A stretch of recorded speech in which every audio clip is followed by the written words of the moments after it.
Hello everyone, good morning, welcome back to my channel. কেমন আছো তোমরা? আশা করি ভালো আছো। দেখতে পাচ্ছ আমার অবস্থা ঢিলা হয়ে গেছে, এই গরমে পুরো স্নান করে ফেলেছি ঘামে। তারপরেও কি বলো তো, রান্না তো করতেই হবে, খেতে গেলে তো রান্না করতেই হবে, তাই না? তো তারপরে আমি চলে এসেছি রান্নাঘরে। এই যে ওটস ভিজিয়ে দিয়েছি, উচ্ছে আলু ভাজা করব, ডিমের কষা আর টক ডাল রান্না করবো। আর ইভানে সকালে ব্রেকফাস্টের জন্য একটু পাউরুটি দিয়ে স্যান্ডউইচ টাইপের বানিয়ে দিয়েছিলাম। তো তারপরে রান্না করতে চলে এসেছি আর কি। আমিও ওটসটা খেয়ে নিয়েছি গরমের মধ্যে রান্না করতে করতেই। তারপরে সব কিছু রেডি করে স্নান করে এসেছি, আর তার মধ্যে ইভানকেও স্নান করে দিয়েছি। এত গরম লাগছে, আর কি করবো বলো তো। আর মনটাও একটু ভালো লাগছে না আজকে, মানে এত গরম। আর ইভানের পাপার শরীরটাও একটু ভালো না। আমাকে ফোন করেছিল, বলছিল যে আমার না পেটটা কেমন ব্যথা ব্যথা করছে, ভালো লাগছে না। তো আমি আজকে তাড়াতাড়ি বাড়ি আসবো। আমি বললাম ঠিক আছে, তুমি তাড়াতাড়ি চলে এসো। আর যা গরম পড়েছে আজকে, পুরো 43 ডিগ্রি। এই প্রথমবার আমি আমার জীবনে দেখলাম আর কি। যাই হোক, আবার এর মধ্যে ইভানের পাপার শরীরটা ভালো লাগছে না, তো আমারও মনটা সেরকম একটা ভালো নেই। তাও কোনো রকম রান্নাটা করতে এসেছি। তো হয়ে গেছে আমার রান্না। ডিমের কষাটা এই যে করেছি, আর উচ্ছে আলু ভাজা, আর তোমাদের তো বলেছি টক ডাল রান্না করেছি। আর কোনো রকম রান্না করে তাড়াতাড়ি করে ঘরে চলে এসেছি। আর আমি ভাত নিয়ে চলে এসেছি খাবো। এখন বাজে প্রায় 2:30। তো দেরি হয়ে গেছে, কারণ ইভানকে আবার খাওয়াতে গেলাম, সেই জন্য ওর জন্য একটু দেরি হয়ে গেল আর কি। আর যাই হোক, ইভান আজকে শুধু উচ্ছে ভাজা দিয়ে আজকে একটু ভাত খেয়েছে। দেন তো দুপুরবেলা একটু রেস্ট নিয়েছিল, ঘুম থেকে ওঠার পর একটু ডাল ভাত ওকে মাখিয়ে খাইয়েছিলাম। তো দেন এখন সন্ধ্যাবেলা এখন বসে আছে উনি, এখন কার্টুন দেখতে ব্যস্ত। তো ভাবলাম সন্ধ্যাবেলা কী টিফিন বানিয়ে দেওয়া যায়। তো ও তো আবার হাতে ধরে ধরে খায়। এই যে সুজি বানিয়ে দিয়েছি, তো সুজিটা এখন সন্ধ্যাবেলা বসে বসে খাবে। ওর ভীষণ প্যাকনা, মানে সুজি আবার পিস পিস করে না দিলে আবার বাবুমশাই খান না, কারণ গলা সুজি উনি খাবে না, উনি নিজে হাতে খাবে আর কি। তো যাই হোক, সুজিটা খাওয়ানোর পর সন্ধ্যাবেলা, তারপর রাত 9টার দিকে আমি আবার একটু সবজি দিয়ে ভাত মেখেছি, তো উনি খাবে না। তো কী করা যাবে। তো এর ফাঁকে ওর পাপা তো অনেক আগে চলে এসেছে। আসার পরে এসে বলছে আমার শরীরটা ভালো লাগছে না, তো আমি ওষুধ নিয়ে আসি। তো ওষুধ নিয়ে এসছে, ইভানের জন্য চিপস নিয়ে এসছে, আইসক্রিম নিয়ে এসেছিলো, তো সেটা ফ্রিজে আছে।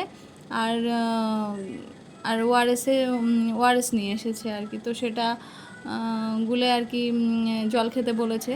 তো তারপরে শরীরটা ঠান্ডা হবে, ভালো লাগবে আর কি। দেন আমি আবার চলে এসেছি রান্নাঘরে। এদিকে আর একটু ভারী খাবার করার জন্য ইভানের জন্য, তো সেটা করছি। আর আমি আজকে চাটা একা খাবো, কারণ ইভানের পাপার তো শরীরটা খারাপ, তো সেই জন্য আর আজকে চাটা ও খাবে না। তো বললো যে আমাকে স্যালাইন জল করে দাও, আমি সেটা খাবো আর কি। তো এই যে 1 লিটার বোতলে জলটা করে দিলাম, এখন ওটা খাচ্ছে। ইভানের জন্য খাবার নিয়ে এসেছি, তো ওর খাবারটা দেখে ওর পছন্দ হলো না, কি আর করা যাবে। তো দেখে মনে হলো ওর বড়, তো সেই জন্য আর খেলো না। তো শুধু বায়না, বাচ্চা যে এত বায়না করে এই প্রথমবার জানলাম। তো তারপরে আমি ভাবলাম ছোটো ছোটো করে দিলে তাহলে ওর তো খাবে। আবার এই ছোটো ছোটো করে আবার ওর জন্য এটা বানিয়ে দিলাম আর কি। তো রাতে ডিনারে ও এটাই খেয়েছে। তো এর মধ্যে কলা, সুজি, ডিম আর একটু বাটার ছিল, বাটার দিয়ে একটু ফ্রাই করে দিয়েছি হালকা করে। আর এর মধ্যে আমি একটু রেডি হয়েছিলাম রিলস বানানোর জন্য। তো চেঞ্জ করার পরে মেকআপটা এখনও ওঠানো হয়নি, তাই ইভানের পাপা বললো চলো বাইরে একটু হাঁটাহাঁটি করি, ভালো লাগবে। তারপর বাইরে আসলাম, এসে আমরা অনেকক্ষণ ধরে ওখানে গল্প করলাম, একটু হাওয়া খেলাম। বিকালটা মানে সন্ধ্যাও না আর কি, রাত হয়ে গেছে অনেক, প্রায় 10টা বাজে। তো প্রথমে হাওয়া হচ্ছিল, খুব সুন্দর হাওয়া হচ্ছিল, তো অনেকক্ষণ ছিলাম, ভালো লাগছিল। তো তারপরে ঘরে চলে আসলাম। মানে বাবা বললো রাত বাড়ছে, তো চলো ঘরে। আমি আবার এসে আবার ওর সারা রাতের জন্য আর একটা আর কি ওয়ারেস গুলে নিলাম, তো যাতে সারা রাত আর অন্য জল খেতে না হয়, তাহলে শরীরটা যে একটু যদি ভালো লাগে। সকালে আবার ক্লাস আছে, তো তার জন্যই। তো ভাবলাম যে আগে 1 লিটার খেয়েছে, আর 1 লিটার খেলে মোটামুটি একটু জলের অভাবটা মিটবে শরীরে। তো যাই হোক, তো ওর এটা করে দিচ্ছি যাতে আর অন্য জল আর খেতে না হয়।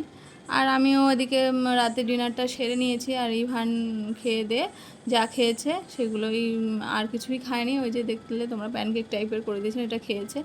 তারপরে ও ঘুমিয়ে গেছে। ইভানের পাপাও বললো যে আমি আর কিছু খাবো না, সন্ধ্যাবেলা এসে ভাত খেয়েছিল, তো শুয়ে রয়েছে। দেখো কেমন দেখে কষ্ট লাগে না? মায়া লাগছে দেখো, বেচারা এত রোদের মধ্যে গিয়ে শরীরটা খারাপ হয়ে গেছে। আর যা রোদ পড়েছে, গরম পড়েছে, পেট তো গরম হবেই, তাই না? আর তারপরে কি আর করা যাবে? আর শরীর শরীর এমন জিনিস কখন খারাপ হয় সেটা বলা মুশকিল। তো ওষুধটা খেয়ে আমি বলে শো। আর ওই যে ফোনটা ঠিকই থাকবে, ফোনটা মাথার পাশে রেখে দিয়েছে। মানে ফোন থাকবেই আর কি, যত শরীর খারাপ হোক যাই হোক, কারণ এখন তো ফোন সবারই আর কি। তো কী আর করা যাবে, যাই হোক। ও শুয়ে পড়েছে, ইভানকেও দেখিয়ে দিলাম, ইভান ঘুমিয়ে পড়েছে। এবার আমি ফ্রেশ হয়ে তারপরে ঘুমাতে আসবো আর কি। তো চলো, আজকের ব্লগটা এখানেই এন্ড করছি। তোমরা ভালো থেকো, সুস্থ থেকো এই গরমে। তো টাটা, গুড নাইট, দেখা হচ্ছে নেক্সট ব্লগে।